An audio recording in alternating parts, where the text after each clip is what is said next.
Hey everybody, welcome back to the Jeep Journals. It is day 9 of my 7-day vegan challenge. I feel pretty good. I have to contribute at least some of that to the stay at Big Bend National Park, where I got to enjoy a variety of wildlife, including, well, I was hoping it would show up in the overhead. There was a vulture that was circling, but I guess it veered off. I'm not sure if it showed up in your field of view or not. What I am sure of is that this trip was one of the most amazing trips ever. And I did like I said I was going to do. I kept my phone off. By my phone, I mean my phone reception, no Wi-Fi, no Bluetooth. I kept my phone off for the entire time that I was out here. I'm on the way to Fort Stockton, where I'm going to get gas and then resume my journey back home. And I've got to say, I witnessed a lot of things in terms of what is happening to our wildlife during these extreme conditions. And I hope that I'll have captured it in a way that you're able to witness as well. A lot of people don't like how I present information. Sometimes my information is almost personifying the animals that I'm looking at. But in the long run, many of the animals aren't that different from ourselves. Just before we left the park, I recorded a capture of a roadrunner that didn't make it across the road in time to avoid being struck by oncoming traffic. If you knew just how wide open our field of view was in that area where someone struck a roadrunner, and if you knew that the chances are it was struck during daylight hours, it would be hard to believe that somebody struck such a fast and agile creature in broad daylight. But the speed limits on this roadway where I'm at are 75 miles per hour. Where the incident that I'm talking about occurred was at, the speed limit there was 45 miles per hour. It seems like it would be very difficult to collide with a roadrunner if you were going 45, paying attention to what was in front of you, and noticed from either side any kind of movement. It would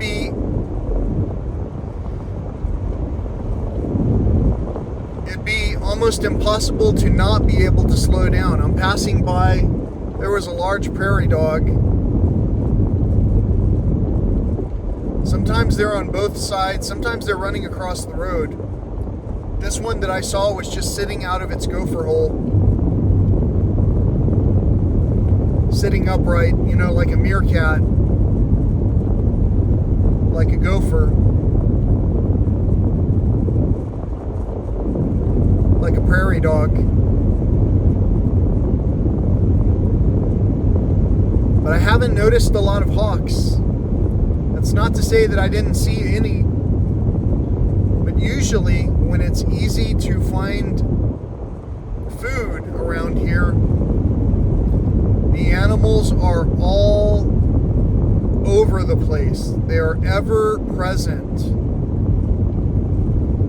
But today, it's kind of a quiet day in terms of what I'm seeing out here on the plains. Sometimes I've seen pronghorn, elk, definitely cattle,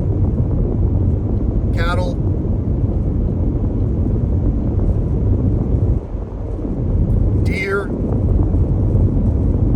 javelina.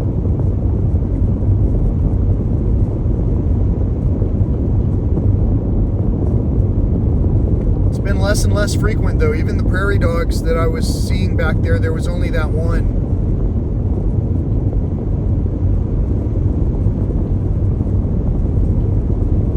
anyway, you might be wondering why I'm mixing up this story about day 9 of my vegan challenge.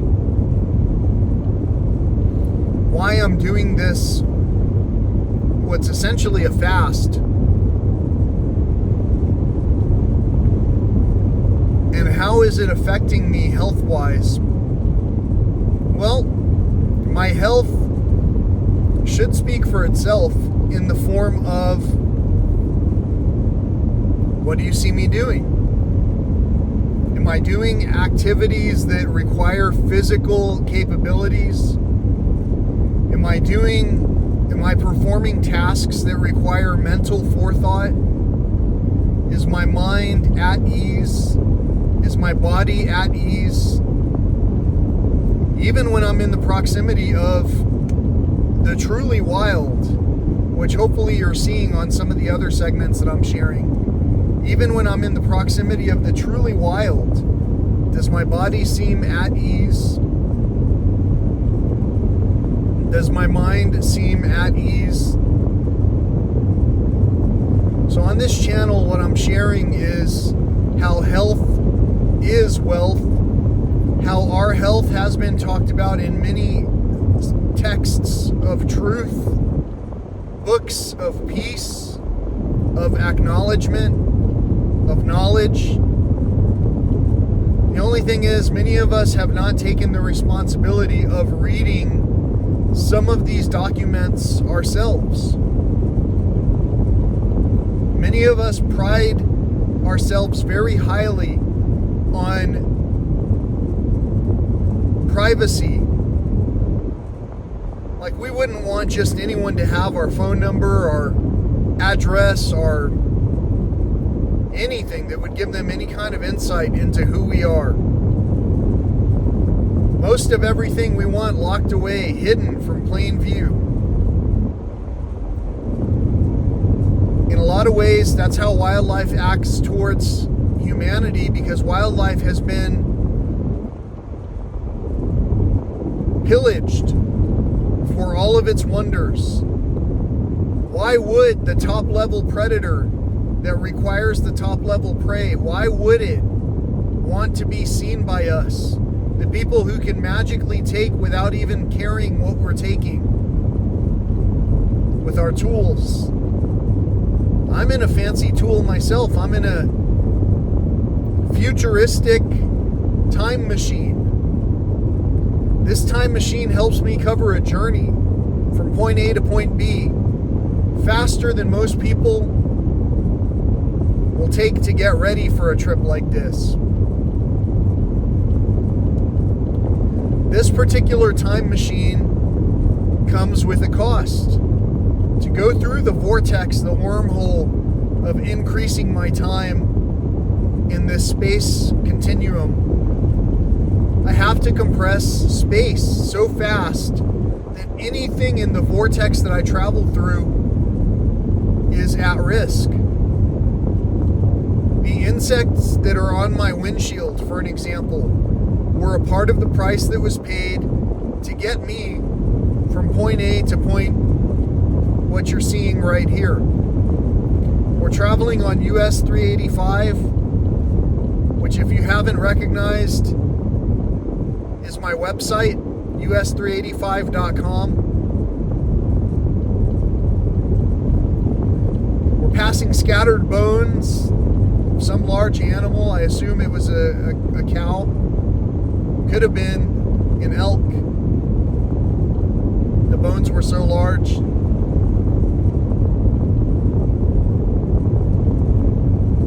In all of this trip, I've had my phone switched off.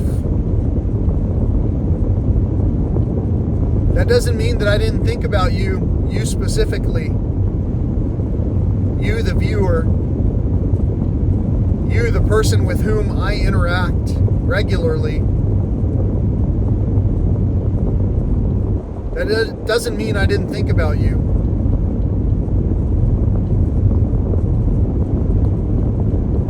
And in some cases, it was hard to move forward without wondering,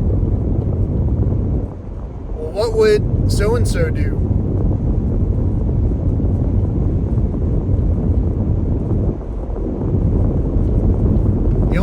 imaginary friend that I could have with me at the moment wasn't all that imaginary. I would ask, well, what would they do? And as I watched the wildlife around me and the weather around me,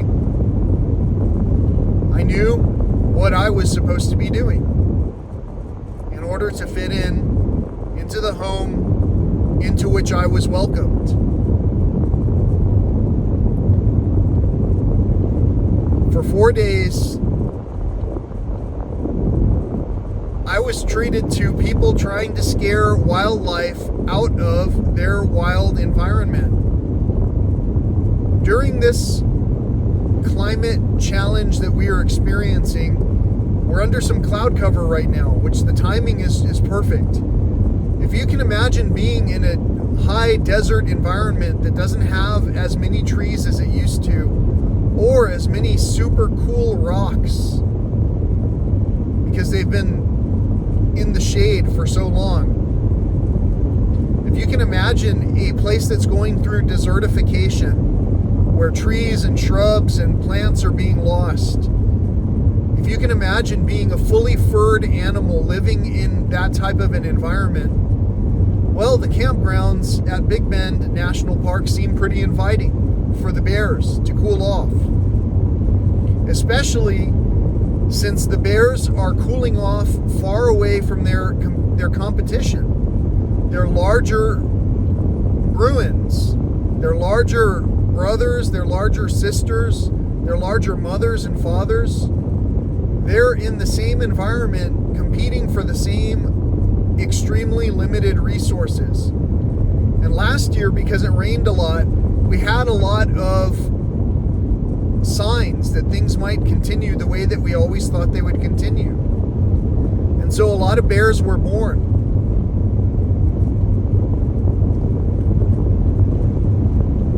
There were not as many trees that fruited, plants that fruited this year. And so the bears are competing for less and less food. While I was watching hungry animals who were resting in the shade, I myself did not feel nearly as hungry as I was before.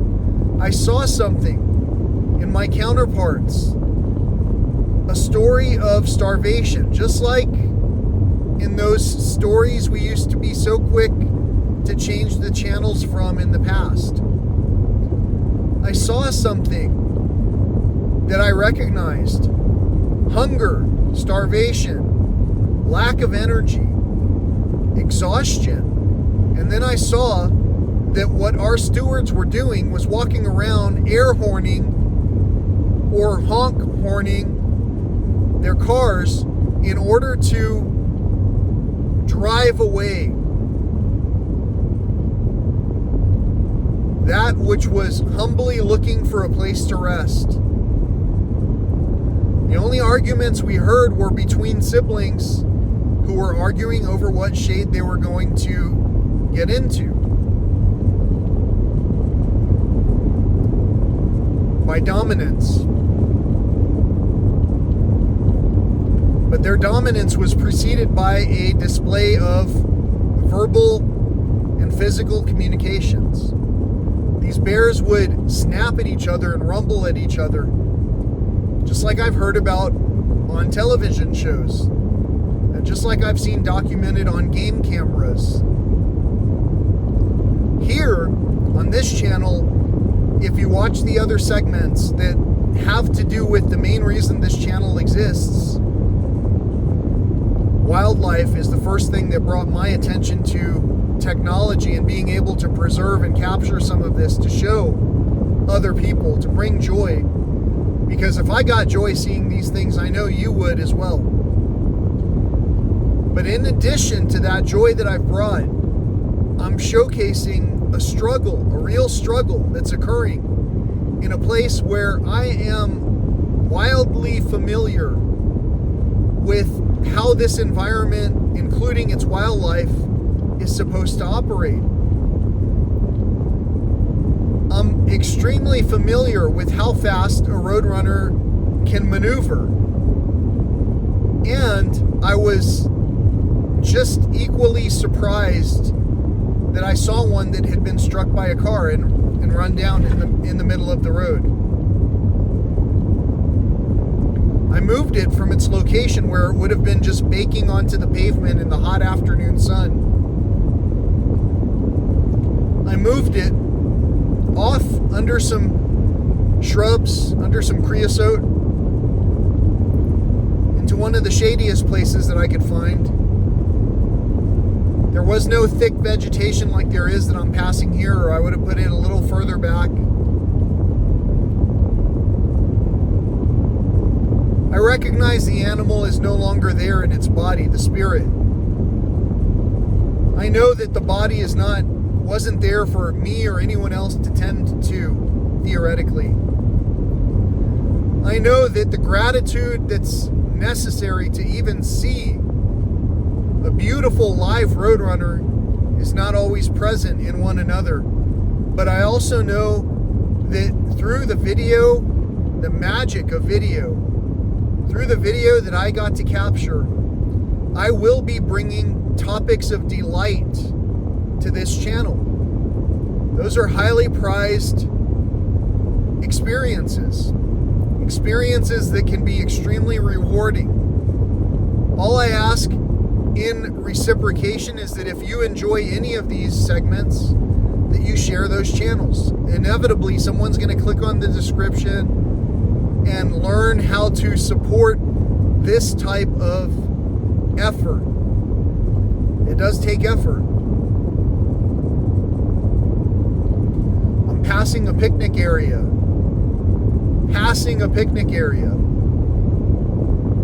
I'm not in combat with myself over when I need to go to find a place to eat or sleep or go to the bathroom. I'm not in turmoil when it comes to food. I'm not in turmoil when it comes to any of the things that I need to experience my day. I believe if I did not have footwear, I probably would have difficulty. I have clothing. If I didn't have that, something to keep the hot burning sun off of my skin, I probably would be uncomfortable. I have more than I need to operate in my space. I have more than I need to share with you the beauty on this channel. And on this tube, I talk about things that happen in my life. It's called YouTube because you also have the opportunity to share what's going on in your life. I used to use the social media ones, the pages where we could socially deconstruct our friendships. And then I decided to go back to where it all began. It really began in Big Bend in 1993 when my father's company brought us out here to experience this wild space for the first time. I saw a bear crossing the road on that very trip. Now that bear that was crossing the road was a little bit different from the bears that I saw in the campgrounds on this trip. I want to be very clear that what I saw on this trip was extremely different from any other situation except for a prior drought in approximately 2011. During that drought, some anomalies occurred with wildlife in ways that helped me to recognize that there are patterns that are occurring. And those patterns are repeating at this very time. There was a Sprinter van that was passing me, and the name on the top of it said T-Rex. So I'm talking about this anomaly that's happening among the bears that I was witnessing. T-Rex. Sounds like T-Rex to me. T-Rex. Anyway, I'm talking about this anomaly as if the climate is going to challenge us all to the point where we have to recognize, do we kick out the natives who were sleeping peacefully in their cool resting spots during the day, just like any of the sane campers who were there during the day were resting in the most shaded area? Do we kick out that entity that has rightful ownership of that property? Or because we have a deed, because we are the official stewards, do we kick out the animals that were there? Or do we recognize through marginal, if not moderate communication, that maybe I wasn't ever talking just about a vegan challenge.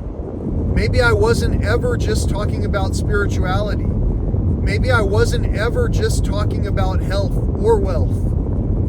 Maybe I was talking about all of it all together at the same time, which is why I decided to do all of the things that I've done here on this channel to bring joy to you. Now, because you're watching this channel at this point for this long, I understand that you're very interested in what it is that I have to say now. It's nothing different from what you already feel in your own heart. The only thing that's next is to free the next mind. If my mind is free to do the things that I permit this body to do, and if I put those actions forward into a motion that is successful and that brings joy and sound opportunity to the life and landscape that's around me, then I'm doing everything I can. At that point, I'm doing everything I can. Even in the multitasking opportunity to record this message while looking as closely as I can for anything that's about to cross the road, even from overhead. As I'm looking for all of these things, I'm still documenting what I was supposed to document. If you've known me from the past, let's say we worked together, maybe we were in a family together, maybe we talked about family together. In whatever way we know each other, there was a dynamic of family, camaraderie, nurturing, recognition, friendship. If we can recognize the animal behind the eyes and fur and teeth and claws, if we can start to see the beauty that's there at the same time, it becomes very easy to communicate, because like attracts like. There are a lot of things that will drive themselves away from peace. Sometimes the way that we vibrate internally, whether it's peacefully or not, comes from the elemental building blocks that we are comprised of. And guess what? We are what we eat. Take this, all of you, and eat from this. This is knowledge.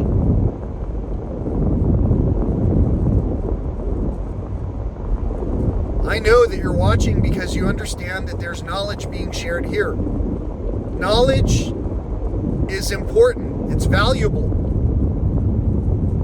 If you're clicking on the description to read what I've written there, and you believe I've contributed something valuable, please don't forget to return the favor. there is something in the spirit of truth about balancing the books. Sometimes we can't balance the books with certain pasts. It's unavoidable. I may never see these people that I'm passing again. We may see each other many times. I'll always try to greet you.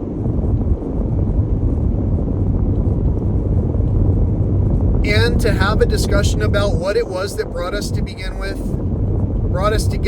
to begin with. Maybe the discussion is what brought us to begin with. Who made who? That was a song on an album that was paired to a movie.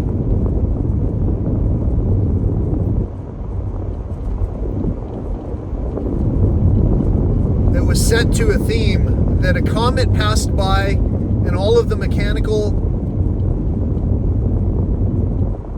objects became sentient. They had a mind of their own. Can you imagine if while you were blaring out the bears out of a campground, all of a sudden 2 ran off to where the other 2 were, and the other 2 found the other 3 that were waiting in the fringe, and then you had 7 bears suddenly converge on the source of the agitation? And what if the agitation wasn't just an air horn? What if it perceived all people as agitation? And what if one day that bear, which was mostly a vegetarian, started to eat all of the prey that was around in its area? If it ate all the rabbits, if it ate all the skunks, if it ate all the roadrunners, what if the bear ate all the deer fawns? What if a bear ate everything that was meat in that area and it just saw people camping, luxuriously laying around in the shade? Not very fast, not very powerful in terms of presence, not compared to 7 bears. I've seen animals work together. I've seen people work together.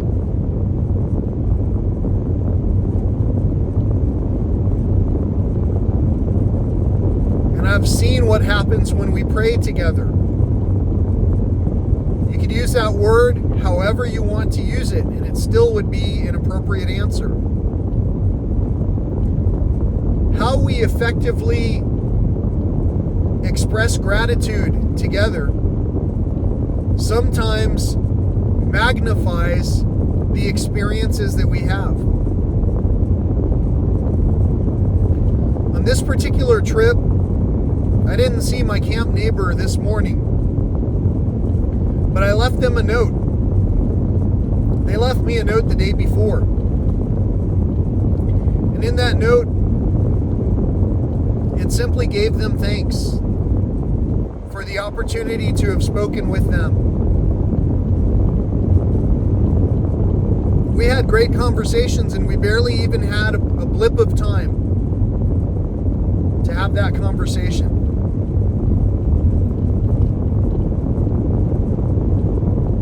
But we had a conversation. We recognized that we were brought together to have a conversation together, and so we carried the conversation out every time as naturally as we needed to. I saw a vulture this morning. It was shaken by my presence because it didn't know I was there at first. When it saw me move, it kind of freaked out. I saw many bears this morning, but I saw 2 bears together, and one of the 2 bears was frightened. It was very frightened, as if it's been getting scorned over and over by humans. This bear must have had many experiences with the people who were using the air horns and who were crashing pots and pans together trying to scare the bears away.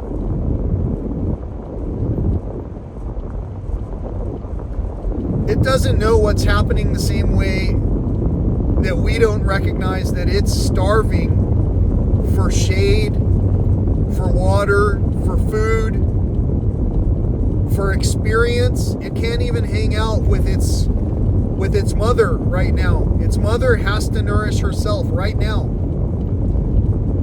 because God only knows what she's carrying into the upcoming fall and winter. And it can't even be in the proximity of its mother, because other mother bears are there, which are all larger than the bears that were in the campgrounds. The young bears. None of them were the males, the big, strong males that typically patrol the even less frequented areas of the Big Bend National Park. All of this information is something that has to do with my segment on wellness and conservation. All of this has to do with this fasting experience, which I'm going to call my 7-day vegan challenge. All of this has to do with the fact that we can do with less and have much more. So if you're tuning in on this day, I don't know how many more days continuously I'll record some of these segments. I have a wealth of amazing footage from Big Bend that I want to put together with a purposeful video that showcases how this experience was. And I know that this segment is not going to be seen until September the 9th. Well, I take that back even until September itself, until the 9th day that I'm showing videos in September. So, however this experience plays out, I hope that you're taking a seat and watching this. I hope you're doing it on a big screen, like on a 4K television, so that when you watch the next video, the wildlife version, that it's in a large screen format, like as if you were there yourself. That's the experience I'm trying to bring you. And that's pretty difficult to bring to the big screen. So for the people who made the movie that showed in the local theaters in my neck of the woods, thank you so much for giving us those moments in time. I appreciate it. And for everyone who is tuning in and who has understood what I'm saying, please click on the thumbs up that you liked this video. Please click on the comments and consider at least leaving some kind of a comment. And please consider sharing. Whether you share by clicking on the description and reading how to share your energy, since I've shared my energy here, or whether you're sharing your own content, or sharing this on one of your other social media pages so that other people can help share the good news. However you share, sharing is caring. Thank you so much for caring. Thank you for being so compassionate. Thank you for being a light in the darkness, which creeps away so suddenly from any form of light. Thank you for shining so brightly so that we can see one another. And until next time, peace, love, and all that old school stuff.